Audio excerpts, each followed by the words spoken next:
நான் கார்த்திகண்ணா, ஆனா என்னண்ணா சொல்லுங்க. பேனல் ஷீட் வச்சிருக்கீங்க ரைட்டு. தக்காளி தோட்டத்தை சுத்தியும் இப்படி போட்டு பேனல் ஷீட்டா கவர் பண்ணி வச்சிருக்கீங்களே. ஆனா இப்ப பாத்தீங்கன்னா பேனல் ஷீட் கவர் பண்ணங்காட்டியும் பாத்தீங்கன்னா பக்கத்துல இருக்கிற கோழியும் உள்ள வராது.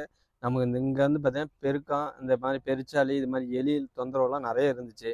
அதனால பாத்தீங்கன்னா நம்ம சொந்த யூஸுக்கு வந்து பாத்தீங்கன்னா இப்படியும் இதை பயன்படுத்தலாங்கிறதுக்கோசரம் நம்ம காட்டை சுத்தியும் பாத்தீங்கன்னா இது மாதிரி நீங்களும் அமைச்சுக்கலாம். ஆனா இது பாத்தீங்கன்னா இது மாதிரி வலை வாங்கி போட்டுங்க. நம்ம பக்கத்துல ஆறு இருக்கிற காட்டி இது மாதிரி ஃபர்ஸ்ட்ல வலை வாங்கி போட்டுங்க. இந்த வலையில என்ன பண்ணுன்னா இது மாதிரி கொஞ்ச நாள்லயே மக்கி போயிடுது. ஓகேவா? நம்ம அதே நம்ம பேனல் ஷீட் போட்டீங்கன்னா நீங்க என்ன பண்ணாலும் கண்டிப்பா மக்காது. சரிங்களா? அதே மாதிரி இதை போட்டு மண்ணை போட்டு அணைச்சிட்டிங்களா ஒன்றாவது. இந்த இது போட்டங்காட்டி என்ன பண்ணுன்னா நம்ம கோழி குஞ்சு இதில் மாட்டி கண்டிப்பாக இறந்துடுதுங்க. அந்த பிரச்சனை வருது.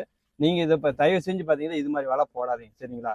நீங்கள் பச்சை நெட்டுக்குள்ளே வாங்கி போடுங்க. இது மாதிரி வலை போட்டிங்கன்னா கண்டிப்பாக நம்ம கோழி குஞ்சுலாம் பாதுகாப்பு கிடையாது. கண்டிப்பாக உள்ள மாட்டி அது செத்துடுது. இது நம்ம ஒரு டைம் நீங்கள் போட்டிங்கன்னா கண்டிப்பாக 10 வருஷம் நம்ம பேனல் ஷீட் உங்களுக்கு தாங்கும். சரிங்களா? இதை அப்படியே ரோல் பண்ணி வச்சுக்கலாம். இல்லை நீங்கள் நிரந்தரமாக அப்படியே இருக்குனாலும் இதை நல்லா நீட்டாக நம்ம சும்மா தக்காளியமாக போடுறதுனால சுற்றி சும்மா டெம்பரரியாக போட்டுக்கிறேங்க. நீட்டாக இது மாதிரி கோல் வச்சு இதில் மண் அணைச்சி நீட்டாக நம்ம காட்டை சுற்றி பயன்படுத்தினா கண்டிப்பாக நம்ம 10 வருஷம் வாரண்டி பில்லோட தான் நம்ம பேனல் ஷீட் கொடுக்குறாங்க. கண்டிப்பாக வெயிலுக்கு மழைக்கு மக்காது. நீ தண்ணியிலே போட்டிங்கன்னா இது ஊறாது. கிலோ 150 200 வரையும் இருக்குது. உங்களுக்கு எந்த ஷீட் வேணாலும் வாங்கிக்கலாம். நன்றி, வணக்கங்கண்ணா.